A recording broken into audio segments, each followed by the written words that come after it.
Maman pasteur, comment maman pasteur, nous matina, bah moi t'as eu, moi t'as. Bon, bah ça on fait fort parce que bah ça musique a tenu fait. Mais maintenant banda, parce que moi ça j'ai déjà donc on a que mbali, ah déjà c'est moi ça né, moi ça que les polo. Donc foyer on a vous associé qui Ah bon? Bien sûr. Ce qui est moi c'est pas que l'autorité, après nous avons des ventes déjà il va que donc même na foyer ou na foyer déjà qu'on ingana.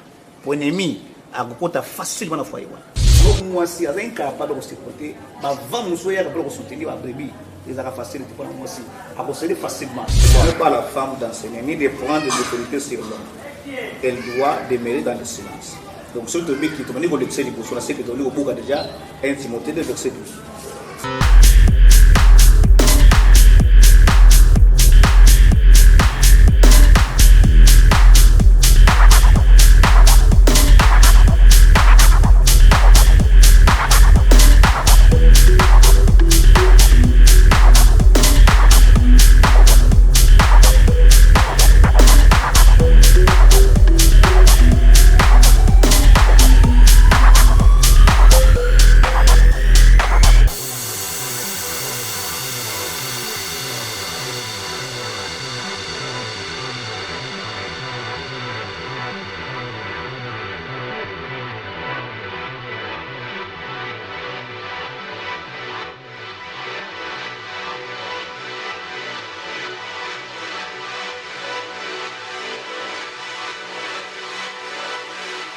Tanga émission na yo comme lango kabod vraiment kabod de golaksake la gloire yé que la gloire vraiment ezala na nyoso sala na minute sur place otala ngai penza to komi et pas na ona makasi ya ye moko l'ingénieur Galdi Ngandu tata mapasa so tuninga poanya bengi tata mapasa na oyebisa poanya bengi tata mapasa pe assistant na ye Gerlin Makitu lelo lisusu na la foi télévision to yelibino na thème mususu asika o penza lelo toko solola na yo okozala édifié na kati ya émission na biso ka bod.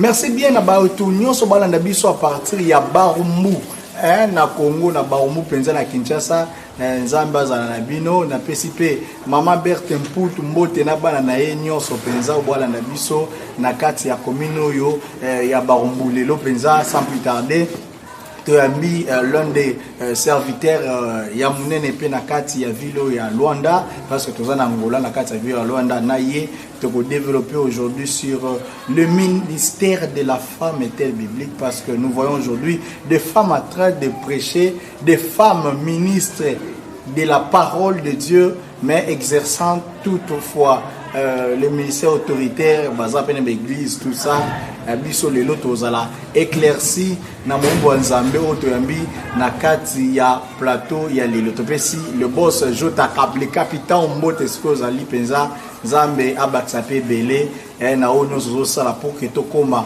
esika bandeko na biso wana bazola na biso. Voilà, tout s'est tourné déjà vers notre invité, c'est un pasteur, il va se présenter lui-même. Et puis, voilà,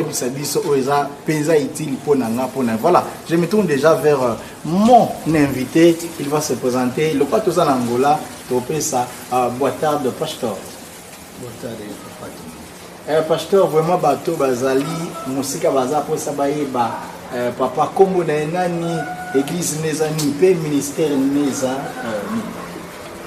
Kombo na ngai neza pasteur Antoine. Bazali ministère pasteur.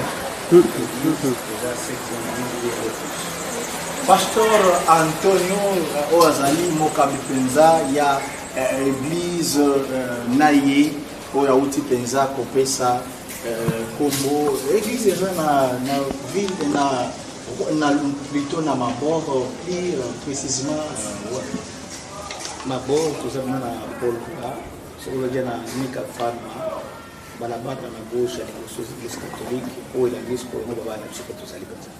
Voilà. Yamwana penza yo zali musika to peso mote Charlène Mokambo Esther lelo bozala éclairci na kati ya émission na biso kabo de émission na nga émission na yo pe balandi nyonso ya kazinga to pesibino mbote penza esika tozali. Est-ce que papa to permettre bandeko azakuna bazolanda biso lelo penza tokoswa na mwa mingi na kati ya plateau est-ce que permettre lelo penza toswa na mingi problème depuis que tu as été dans Nzambe ça tu peux modifier dans Nzambe makasi voilà pour modifier bana Nzambe kitoko makasi mais lelo ndo mona la ba maman bazoteya na kati bakorobe bavandi etumisaka bino te etumisaka makasi parce que baza otena baza libanda makasi. Voilà. Est-ce que le ministère de la femme et du public de Bandaka ou Likolo mais tout financé? Bon, en principe, moi si à la place où le Banzan est placé, à la place mais après ces places pour l'autorité de l'église de Bassanto. Oh, après ces autorités de l'église de Bassanto. Azana autorité mon côté ya exercer donc azana exercer autorité te likolo ya bassin azana mwasi na kati église na place ba PC sur le Banzambe mais aza lokola muto azo kamba azo diriger église azo taba ordre wana iza place na pété. Voilà, est-ce que papa Nabiso Antonio est-ce que avec Koyebisa biso le verset oyo et je l'accès que moi si à quoi côté à tête. Oui, bah avec ça on va être autant à ses places. Voilà. Nous avons un Timothée chapitre 2. Tu vas avec verset 12. Ensuite autant à 1 Corinthiens 14 verset 34. Et puis on autant. Alors autant je ne permets pas à la femme d'enseigner ni de prendre de l'autorité sur l'homme, mais elle doit demeurer dans le silence. Verset Mibalé, il y en a 1 Corinthiens 14, verset 34. Que les femmes se taisent dans les assemblées, car il n'est pas permis d'y parler, mais qu'elles soient soumises selon que dit aussi la loi. Parole du Seigneur. Voilà. Est-ce que vous pouvez expliquer l'histoire de Makambo Tangi Oyo? Apôtre Paul a baumsu balobi ki apôtre Paul a dans contexte mususu alobeli yango est-ce que yo penza oyi ko expliquer biso malamu oyi ko limbola biso malamu na kati penza ya makomi oyi to tangela biso mibale? Oui, bien sûr, parce que Bible nous dit biso que les bosso bali c'est vraiment moi c'est yaki moi si esengeza la soumise aux instructions liboso mobali na ye to liboso ya église mwasi akoza likolo mobali te silolo bana Nzambe et l'apôtre alobi ki azo permettre te na mwana mwasi a enseigner le bana Nzambe ou bien te azo autorité likolo ya mobali mais il faut mena kati ya kimia donc soki na monde ba parler c'est l'émancipation ya mwasi.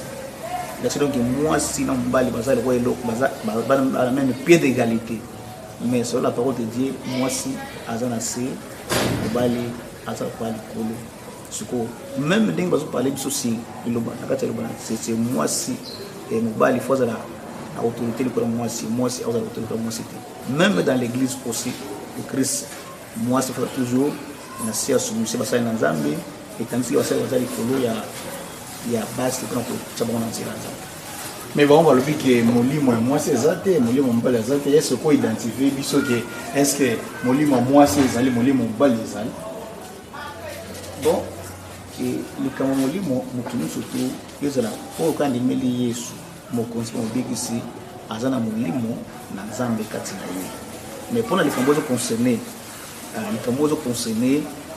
l'autorité les autres concernés au diriger ba principal na beauté parce que depuis l'ancien testament Bible le binso awaki et liloba liboso mutala kiza Adam liboso moi c'est ça moi donc il mutu apesa ki ordre apesa ki autorité ko diriger za no mbali bon moi ça na si donc on change ordre on a été Nzambe ya ordre Nzambe ya des ordres été et ce que tu avancer plus loin au temps dans l'ancien testament majorité ba prophète ba prophète qui au moins prophète c'est moi c'est taille ko pesa aina ministère au ministère c'est comme sous les ministères c'est donc des charges les dons faisaient comme sous les dons ils ont donc manifesté momentanément donc ba ko utiliser momentanément ils a donc prophétiser mais lobi bongi na ngoya nsoté vous a donc mais les ministères à service ba bengi pour na yango donc vous a obligé faut toujours bana ko si okufa on doit prophétiser si muda na posa prophétie so ka pas na yo so na ministère prophétie a okuta ngo prophétie ni za wana alors ndenge moko ba apôtre tango ba ye omonike basi bazali na tasa na chambre haute donc soit qui béni bazali mo santo est-ce que ba apôtre boni omoni basi bazali kotia banza yo moni na ba livre ko apôtre mwasi akomaki boye atia ki boye asala ki boye sa place bazati donc soki nzamba lobi ashinala ti walo bizana mais ba wala bi pe que eza ba luba nde ba wasala bon ke ba basi batia te parce que la tribune ba ondeza la bon na ngona nzambe tribalisme za kana ngote ezali kamunde to comprendre na nzambe ndenge ezali ko ou bien que to na posa to comprendre na nzambe to sango ou bien to nyoso comprendre na nzambe te to ngi to sango te mais soki ezali na nzambe comment ko tsaba luba na kati ko tsaba luba te parce que awa ka luba za wate kamunde luba na nzambe na kati awa za luba te Rabio pasteur ya église Songolo Pakala représentant l'égal na bango aza muluba pasteur ya église Songolo Pakala représentant na bango aza muluba yango na association na bango na po banyata bana basi bien basukisa bango kana kata cuisine nde basalaki ba basi bateya te so batie bango bateya bango bakoma munoko bon en principe ndenge za boye biso nyonso na kati ya Yesu Kristo division ya batribu za batribu polo za divisite moluba pe akobane ko mozusu ezaka de voir te ke donc moluba ba muningane moluba kaka bon soki par exemple nete muzupe azaki na ekolo azaki na tribu comme moluba mais en principe ndenge za wana anibi ja Jésus abongola motema na ye donc ata obengeza moluba ngaso moluba te akoma jambo Yesu so akoma jambo Yesu akotosane o makompeza na kati ya eloba na Nzambe selon tribu na bangote mais selon maloba na Nzambe. Voilà, atambola selon maloba na Nzambe yo siko ozali penza bozozwa biso malamu mingi makasi lelo na pasteur penza Antonio lelo toko décortiquer ye pe sa pensée na selon bonzambe na matali ministère de la femme. Papa la moni selon le ministère de la femme ozolo bela mingi sur le plan il y a pour gérer l'église hein. Bon, en principe, parce que on est église, ils ont église aux alliances. Ce que l'église a battu. Moi, si à cause de poser l'église a battu. Mais ce que l'église a Nzambe, il m'a Nzambe, à Golingate, à Joandeko. Moi, si vous avez retiré pour gérer l'église. Parce que la porte pour la zone discuter avant. Abi la femme a dit séduite. Le retour à la 12, 1 Timothée chapitre 2, verset 13. Combien 14. Car Adam a été formé le premier, Ève ensuite. Et ce n'est pas Adam qui a été séduit, c'est la femme qui, séduite, s'est rendue coupable de transgression. Donc, ils ont la facilité, moi, c'est à la séduite.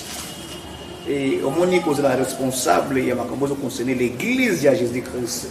Et nous avons dit que nous avons dit que l'église a tout ça la façon alors moi, si vous êtes incapable de supporter, vous allez soutenir la brebis.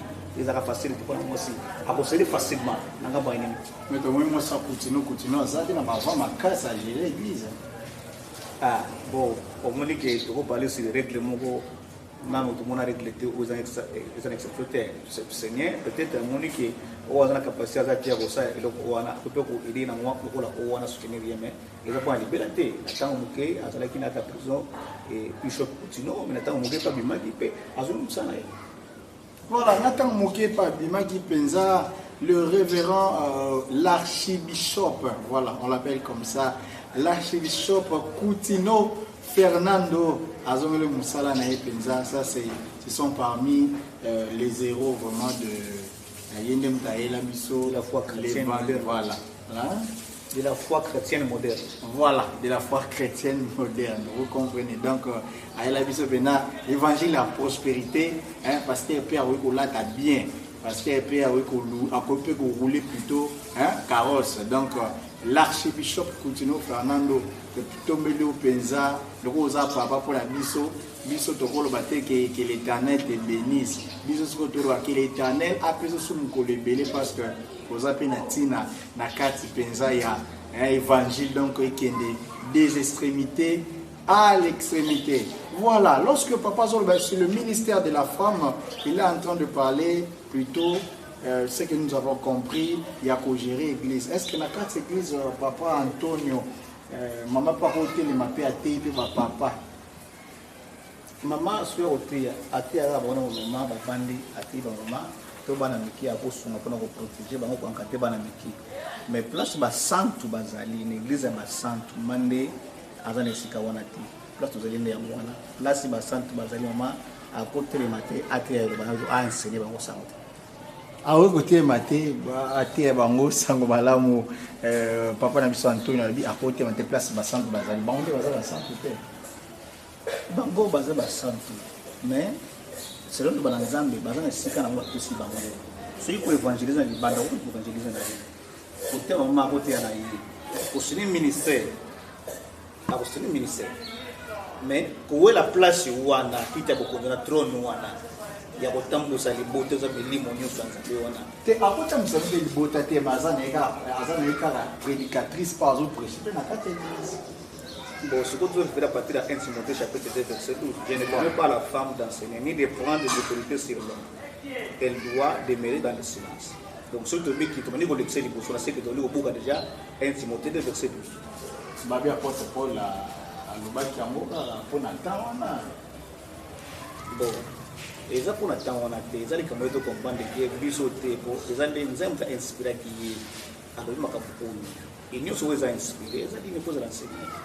Et ça dit pour tu accepter en haut et te dire pour corriger plus ou instruire plus pour que tu fasses là. Ceux qui nous ont inspiré, un nombre de Dieu inspiré. Moi, c'est moi qui inspiré parce que tout ça pour une capacité. Mais ceux qui moi c'est inspiré, alors on peut facilement que non, ma commis le billet ni à cause arrêter ma commis dans zam. Mais ceux qui sont inspiré, à cause on a besoin de ce qu'on a autorité de polo il y a basant. Et ça plus grave parce que au lieu de faire ça basi, tu fais ça basi. Même dans la bande, parce que moi ça j'ai déjà donc on a que mbali a dit c'est moi ça ni moi ça que les polo. Donc voyez on est vous associez qui ah bon bien sûr. Ce qui dit moi c'est pas que l'autorité. Après nous avons des ventes déjà donc même na foyer ou na foyer déjà qu'on ingana. Pour ennemi à côté facile na foyer wana. Très facile. Bien sûr. Ndako endingana umuna modo na bana bakomi likolo donc umuna ke papa la na se ekufiti nda ekufi parce que chef ya ndako za mbali ndako la biso chef de l'église ezanani eza Christ ce qui biso ba salt ko ba konzi na kati église ya Christ automatique église ya kufaliza parce que Seigneur vous a sourate pour yeza chef a sourate alors c'est la femme donc on dit que c'est l'image de l'église voilà c'est l'église on dit que image de mwana mbali et mobali soka zo kamba église alia soki ete pasteur comme kamba église yemo ko Jésus zo kamba ngote église oneza kufa pourquoi l'église est de Yesu ngana wero awa te donc na côté na église on ko chaba ordre na l'église awa oya ngai ona utina na famille na ngai na utina na kutimi na biso na chana église église donc fora tous ba ordre o ezalia awa pourquoi l'église yo ezalia awa on kutana Jésus aussi ba lobana ye azana ta lobana ye soko bosa lobana ye asani alekili boso tamsibisa voilà alekili boso penza aza utambuse église mais papa yebisa biso siko ba mama nyonso wana penza baza ba pasteur nyonso wana o penza basala ape ba miracle batu ba yake be na église na bango natangi pe kombo ya misusu mama sanjo azana ba brebis na yakambaka so donc ba sa misusu na tanga déjà mama mi kutino so na ba sa misusu so na se rappeler misusu to ba ke bango siko bazonga na bamba tika koteya batika koteya bon nzamba saka mona ndenge na ye asa grâce en sa grâce ça peut nous aider sa miséricorde toujours ce qui a joué l'occasion ya ko implanter mais automatiquement pour na ko diriger et senga foko le kanzambe pour na atelemisa ni to sane vous allez voir quand ce qu'on implanter l'action donc il faut passer place on a ils sont là tout comment donc ce qu'on implanter c'est il faut passer l'église mais allez voir que Seigneur vous savez qu'il y a toujours grâce au implanter tout ça et c'est passer place il t'a planté penza so que c'est logo na yo implanter faut que tu na ngozi ayo mais so que c'est anzambe yo ko ka onza bazusala au tinda usala donc tu le ko tani bon so ko ta place peut-être ma combien parce que muta sema pona intérêt na ye donc c'est ayi mais ouais ça lui pona intérêt na ye té pour ko implanter église bien dans le Seigneur donc ko ya té avec ma canne donc non dina boya na posa ko implanter église té il faut attendre aux ministres de Dieu au Zélande nzamba lo bana yo atinda yo poser ya yeza yo ti d'abord ma pasteur wa comment ma pasteur nzamba tinda bango ta yiwa bango te bon basa mo fort parce que baza musika tina li fait Ah bon? Ce qui est autosima comme dans Nzambe ou bien te ondimi aux sauvé ou bien te boy na yo mais l'autre besoin qu'il y a prédiction. Moi on appelle ba collègue nous ba pasteur, ba on peut ba zo ba on peut mabo. Oui, ils ont problème d'intérêt. Atali ils ont défendre l'intérêt en cas de monique nazalaki na ba frère rebelle ba frère baza ba désobéissant ba bien fidèle ba frère ba décevoir ngai ba botola ki ba sangi boye. C'est pourquoi donc il y a comment dire souvent c'est comme moi si tu vas décoller mais après tout ce que ça pour la personne de 100 églises. Bon tu vois yo za na basi boni pour opesa ba kama église nous sont. On a des voies au travail pour nous bota douleur d'enfantement faut bimisa bana na molimo. Au travail bana ba koma lokola yo ba koma na penser na yo. O ba uti musika ba pagano ba ndimi Jésus abongo ni mitema ba se conformer tant ba okola ba ofungura mu vision. Siko sozo munda pona o batila o ezala pose ayo pour wana za benteke no sala mais za benteke chrétien et soko zo la benteke na yo automatiquement déjà oza robeba oza ja otenga parce que oza benteke no moko mais soko zo la benteke Christ quelque soit les quatre to akende ki to so akende ki teme lodi ba sani bazo ngana so parce que Christ sani yem ta permettre ki il y a la force. Selon que vous êtes en train de parler, on voit comme si le ministère de la femme pour les uns, c'est comme les uns pour l'intérêt. Bien sûr, bien aimé, nous avons sauté. Nous avons vérité. Moi, c'est à facile comme vous avez dit. Vous avez dit, moi, je suis musique.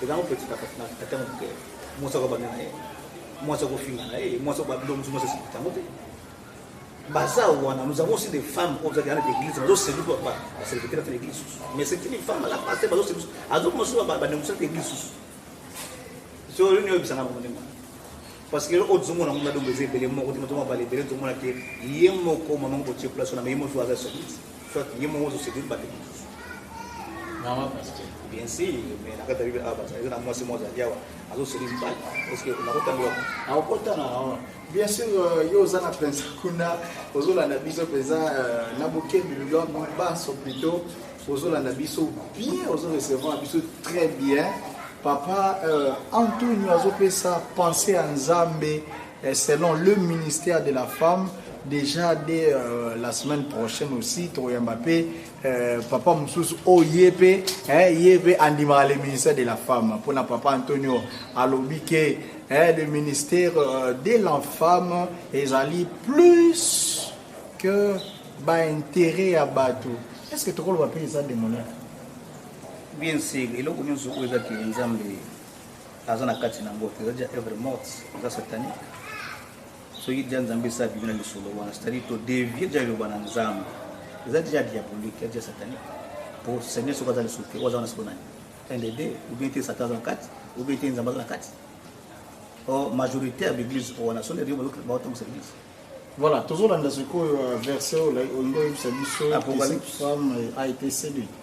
Apocalypse chapitre 2, tu retournes avec verset 20, si plus ou moins dans la 22. Mais ce que j'ai contre toi, c'est que tu laisses la femme Jézabel qui se dit prophétesse. Donc, elle a prophétesse. Mais elle a dit que Python a dit que ce qu'on dit, elle a dit que elle a prophétesse. Enseigner. Donc, même à reproche, à quoi enseigner? Séduire mes serviteurs. Donc, il y a moi mais déjà, elle a pengu sa lisoussou, basai na kati église ensemble. Il y a moi pour qu'il se livre à l'impudicité. Donc, mutu azana mwasi moko te donc ya vu ser kuna vu frère kuna kati église ya Nzambe bateya tunayo salima kuna za aventure Satan vraiment asimbi god relative c'est asimbi alati kazaka bien azana soulier na ye aosa musane qu'il mange des viandes sacrifiées donc en fait bazana ngambo déjà ya kosala idolâtrie donc magie batamisa be bandoki mais bazo se couvrir na sima ya église. Je lui ai donné du temps afin qu'elle se repentisse. Mais elle ne veut pas se repentir de son impudicité. Donc, mon qui dit bazana pour ça pour se repentir. Et nous doit tenir attention à ça. Je vais la jeter sur un lit. Donc, trouble le bousson bango. Le loté à talobité mekoya. Trouble oya. Envoyer une grande tribulation à ceux qui commettent adultère avec elle. C'est-à-dire même basse mais va y bala bazali. Pour dire que mutu ozo commettre adultère na mobali. Na mwasi donc moi ça bala déjà. Mais malgré bala, na ndeko na kati église donc makatuna prophétesse yeye wazana ministre azoka ate na église azokamba église mais azomasusu na bande ko mutuna église biso na mbanza Kongo tulaki na ranya nzinga aza osamusani azena mbali te okwazalaki reine azena mbali te soko azana posa mbali posani aho pono mbali moza libanda tambola tambola moneza kitoko sani abengisi ye bakuba bamena ndingi wankuku bakoti na ndako so basangani na sona osani po ARVC eteke basalaki abimagi na reine na sima nango osani ba éliminer baboma et pour na ouvrir bien sûr donc au monde que donc mosali donc tango osumu ki opengwi yobi ba moninga te mo ozana ndija faut pour faire na molimo zoja okufa ato bato amoni yote so bimaki de choses zoja okufa donc au moni majorité bana basi oyo ba côté de l'église nzambe ba bosa na CC yango na baza ba ka ezangi te vous avez exception mais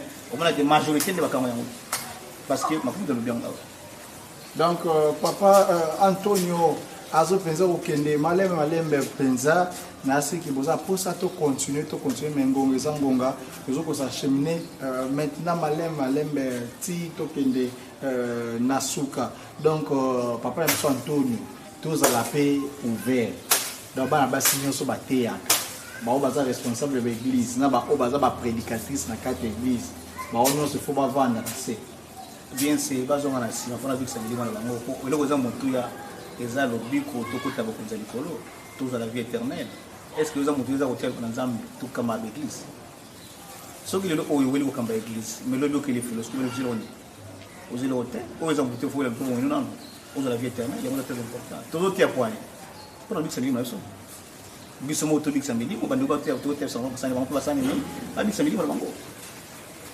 donc dans ma base la babunda pour ko bikisa na milima na wana et non pour ko se distraire bon pe ba ko ba ke nzamba benga biso nzambe pa lobela ka biso so nzamba na lobela ka pe yo bon pe ba nzamba na pa lobela ka bango bakosi eza bien papa na ngatoni nzamba lobela bango nzamba lobela mutu nyusu ata mutu nzamba lobela ka ye komona eza mutu ya eza yango lobela nzamba nzambe ana façon principale lobela ka partir ya lobela nzambe so donc yango so mona ke so kita musu peut-être tant musu o ke kota na école bana kiso mona nzambe eza différent oza donc yemo ko nzambe afungolo miso ko komona makumina na nzambe so yo akola afungolo miso ko komona makumina nzambe oko to sele makumina nzambe pour dire que c'est molimo na yo et non parce que on t'a dit ndoto parce que tu as une vision tu as une révélation parce que anja yaki non la porte par le biga ta ko tu anja utili kura yaki mais ce qui l'évangile tu yaki bino et qui va y changer en façon faza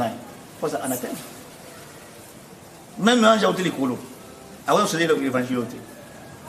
Donc, il va mettre beaucoup sur l'évangile. L'évangile, c'est un peu de temps. Il y a un peu de temps. Si vous avez des photocopies, vous allez falsifier l'évangile. Et vous avez un livre. Donc, vous allez se préparer pour que nous allions voir. Soit vous allez l'homme de péché, mais vous allez voir, il y a un colon ici. Vraiment, bazozela boye ya ko soute vraiment to se fait mingi makasi vraiment na oyo olande biso penza na kati ya émission na biso pour rappeler que to lobela sur le ministère de la femme est-elle biblique lelo ngana za na réponse te ba réponse ça pa na ba papa na biso nzambe a établir bango comme ba pasteur comme ba évangéliste ba docteur ba prophète ba apôtre tout ça ba onde bazana ba réponse oyo ba kopesa biso selon le ministère de la femme. Les deux qui pensent première partie émission biso le ministère de la femme to continuer un peu du sous-sous sur le ministère de la femme pour que bana nzambe baza éclairer. Tu rappelais dès le départ que l'émission biso Kabo des Ali sur l'évangélisation de la parole de Dieu et puis sur l'éclaircissement aussi de cette parole même, parce que la parole de Dieu est la lumière. Voilà. Là, c'est tourné vraiment vers mon invité pour après Lilo Basuka sur cette émission. Il y a Lilo, il y a le ministère de la femme. Papa, Lilo Basuka pour na puis na 2 personnes, 3 personnes en mode. Oui, les bossos on a fait sinon merci. Nzambe tena alika liboso apa mano makasi kasi kidi liboso uwezo zanga kolo apesa ni amen yambali nazo senga na bandeko nyonso bazolanda biso vraiment nzambe asunga biso nyonso même ata soki ekosemble kozala un peu difficile mais tombela mpe koaccepte loba na nzambe eza place na mitema na biso tobanza kose repartir biso moko na parce que l'époque oyo topasse c'est époque moza ya pongi ya molimo c'est-à-dire eza ere oyo ezaki donc mwana mobali ya libala esengeli aya déjà mais bato baza kolala et mpona kolamusa bango po oyoka moto mo azobenga bango akobenga ndenge il faut aloba makambo oyo ekozongisa biso na kati ya makomi na nzambe et moi je crois que nazanga moko te basali baza mpe ebele baparle se nde nazoba awa baza nango ebele bazoka mpe oyo nazoba awa mais bande mosusu peut-être eyosala lokola eza pena yango te mais base conforme eloba na nzambe soki eza eloba na nzambe te tokoma totie pembeni soki eloba na nzambe tosala nini totosa pourquoi oyo eza motuya eza lobiko ya baame na biso nyonso oyo tosala tokenda yango te etikala ala motuya se mais ame na yo osani eke likolo ya mina na kiko na papa na likolo toganye na vétérinaire tokokende na enlèvement et l'époque toujours préparé pour tokende enlèvement eza yango sikoyo nazomona bénéfice moko te soki tose distrait na likambo ezaka etikala yango ya motuya se merci oza komponse na kopesa. Merci bien nayo talibiso penza topesi mama Alfosina Anifa mbote sikozali mama Bibi. Merci nao la biso Galinga Ndou l'ingénieur papa Mapasa azali penza elongo na biso les grands réalisateurs qui penza première partie à ministère de la femme vraiment torozonga sous na deuxième partie mais je crois na invité mususu au revoir.